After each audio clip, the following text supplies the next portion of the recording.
नमस्कार, मैं रचना शर्मा चढ़ती कला टाइम टीवी देख रहे सभी दर्शकों का स्वागत करती हूं। आप देख रहे हैं हरियाणा न्यूज। समाचार की शुरुआत से पहले एक नजर आज की मुख्य सुर्खियों पर।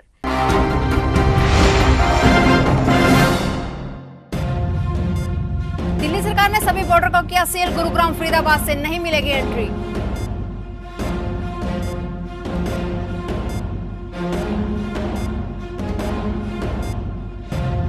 दुष्यंत चौटाला और अनिल विज के बीच बड़ी तनातनी, भाजपा हाईकमान हुई नाखुश।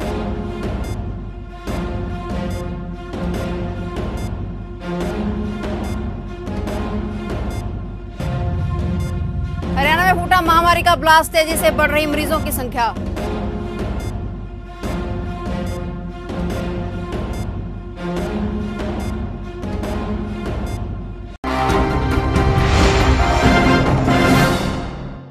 और अब समाचार विस्तार से। दिल्ली के मुख्यमंत्री अरविंद केजरीवाल ने सोमवार को बड़ा फैसला किया है। अगले एक हफ्ते के लिए दिल्ली से सटे सारे बॉर्डर को सील कर दिया गया है, यानी कोई आवाजाही नहीं हो पाएगी। अब सोमवार से ही गुरुग्राम फरीदाबाद से दिल्ली आने वाले लोगों को कुछ राहत मिलना शुरू हुई थी, लेकिन अब तुरंत ही दिल्ली की सरकार ने राजधानी के बॉर्डर सील करने का फैसला ले लिया है, यानी गुरुग्राम फरीदाबाद से दिल्ली आने वाले निजी वाहनों या फिर सार्वजनिक वाहनों को एंट्री नहीं मिल पाएगी।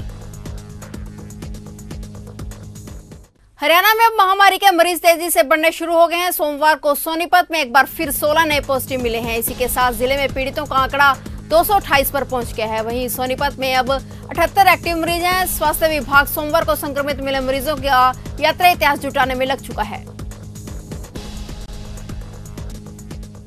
हरियाणा के भिवानी जिले में भी संक्रमण ने रफ्तार पकड़ ली है। भिवानी में सोमवार को 5 नए मामले सामने आए हैं। इन पॉजिटिव मामलों में एक नाई की दुकान का संचालक और एक अस्पताल का चतुर्थ श्रेणी कर्मचारी शामिल है। नाथ निवासी युवक और उसकी पत्नी व माता भी पॉजिटिव मिली हैं। हरियाणा में नए अध्यक्ष की तलाश कर रहा Bhajpa high command deputy CM Dushyant Chautala और गृह मंत्री अनिल विज के बीच चल रही तनातनी से नाराज है। महामारी काल में भाजपा सरकार ने जिस मुस्तैदी के साथ काम किया, उसे लेकर हाईकमान ने सरकार की पीठ ठोकी है, लेकिन संगठन और सरकार में चल रही खींचतान को काफी गंभीरता से लिया है। भाजपा हाईकमान ने इस तरह के मसलों को समय रहते सुलझाने के संकेत दिए हैं। यह अलग बात है कि जसपा में खुद ऐसे हालात बने हुए हैं जो उसकी राजनीतिक सेहत के लिए उचित नहीं है, लेकिन बड़ौदा विधानसभा सीट के उपचुनाव से पहले कोई भी दल नहीं चाहता कि किसी तरह का असंतोष उभर कर बाहर आ सके। हरियाणा के कैथल में वायरस संक्रमण के हर रोज नए रिकॉर्ड टूट रहे हैं। कैथल में एक साथ 10 लोग वायरस से संक्रमित पाए गए।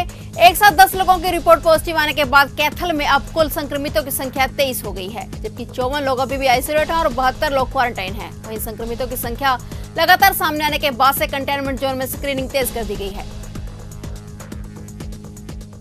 करनाल में कबूतरबाजी का मामला सामने आने से पुलिस प्रशासन ने सख्त रुख बनाया है। दरअसल कई परिवारों ने जमीन बेच और पैसे खर्च कर अपने बच्चों को अमेरिका भेजा था, लेकिन ये परिवार एजेंट के धोखे का शिकार हो गए। फिलहाल धोखाधड़ी के शिकार परिवार अब इंसाफ की गुहार लगा रहे हैं और पैसा वापस मांग रहे हैं। वहीं पुलिस ने केस दर्ज कर 4 एजेंटों को गिरफ्तार कर लिया और जांच शुरू कर दी है।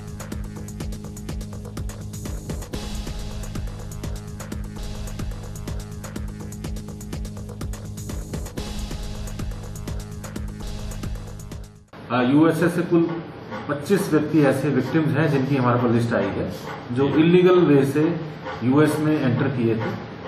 यूएस अथॉरिटीज ने उनको डिपोर्ट किया है और वापस इंडिया में भेजा है। कुल 75 के आसपास ऐसे लड़के हैं जो फर्स्ट फेज में, जो फर्स्ट फ्लाइट में अमृतसर आए थे।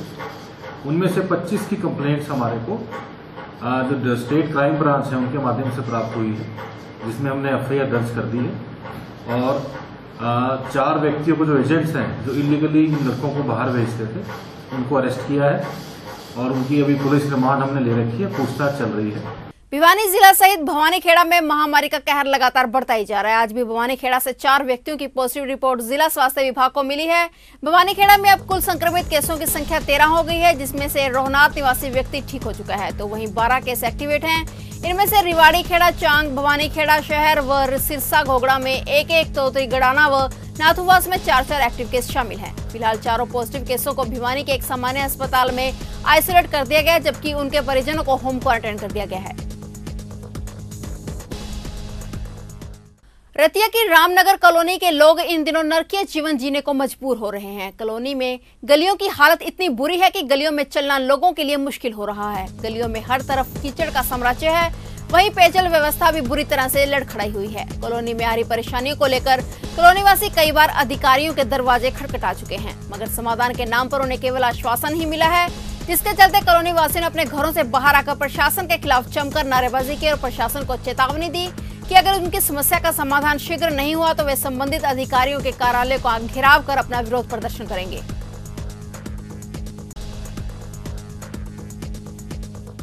मामला ये है जी, इत्थे साडे पीण वाला पानी बहुत गंदा आ रहा, इन्ना गंदा पानी आ रहा कि उस बंदे नक कोले भी नहीं कर सकता पानी उसनूं जिहड़ा पीण वास्ते साडे सप्लाई आ रही है जी।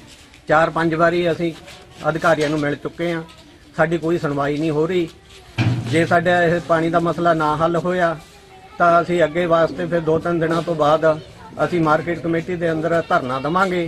जे फिर भी ना सुनवाई हुई तो जी असीं एसडीएम कोर्ट दे विच धरना देवांगे। करनाल में आज महामारी का उस समय ब्लास्ट हो गया जब करनाल में 6 और नए मामले सामने आ गए। ये केस अलग अलग इलाकों से आए हैं, जिनमें से अधिकतर की ट्रैवल हिस्ट्री दिल्ली एनसीआर की बताई जा रही है। इसी के साथ करनाल में कुल केसों की संख्या 58 पर पहुंच गई है। वहीं 6 मामले आने से स्वास्थ्य विभाग के हाथ पैर फूल गए हैं। फिलहाल स्वास्थ्य कर्मियों की तरफ से इलाके की स्क्रीनिंग शुरू हो चुकी है। रतिया में मजदूरों ने एसडीएम कार्यालय के सामने धरना देकर प्रदर्शन किया। देहाती मजदूर सभा के बैनर तले मजदूरों ने हरियाणा सरकार द्वारा जहां श्रम कानून में किए बदलाव को वापस लेने की मांग की, वहीं मजदूरों के हित में कई और भी मांगे की। इस दौरान उन्होंने एसडीएम को राष्ट्रपति और सीएम हरियाणा के नाम ज्ञापन भी सौंपा।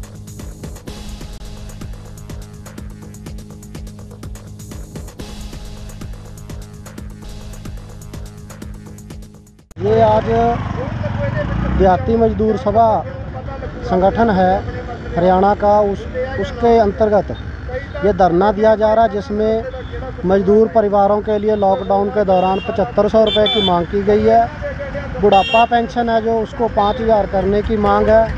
और जो मजदूर वर्ग के ऊपर कर्जा है, जो सोसाइटियाँ लेकर कर्जा ले रखा है औरतों ने या कंपनियों से कर्जा ले रखा है, उस कर्जा माफ़ी की जो मांग है उसको पूरे जोर शोर से ये देहाती मजदूर सभा के साथी उठा रहे हैं और ये धरने में आज मांग की जा रही है। हरियाणा के सोनीपत जिले में प्रेम विवाह का दर्दनाक अंत देखने को मिला, जब 5 दिन पहले ही लव मैरिज करने वाले पति पत्नी ने आत्महत्या कर ली। जहां पत्नी ने घर में फांसी लगाकर जान दे दी तो वहीं पति ने ट्रेन के आगे कूदकर अपनी जिंदगी का खात्मा कर लिया। बताया जा रहा है कि दोनों का प्रेम विवाह परिजनों की सहमति से हुआ था, जिसमें तमाम रिश्तेदार और जानकार शामिल हुए थे। ऐसे में दोनों की आत्महत्या से परिजनों के साथ रिश्तेदार भी हैरत हैं। यह विवाह वर वधू दोनों पक्ष की सहमति से हुआ था, लेकिन पुलिस इस बात का पता लगाने में जुट गई है कि आखिर दोनों की आत्महत्या करने की असल वजह क्या है। फिलहाल हरियाणा न्यूज में इतना ही। तब तक के लिए देखते रहिए चढ़ती कला टाइम टीवी और मुझे दीजिए इजाजत। धन्यवाद।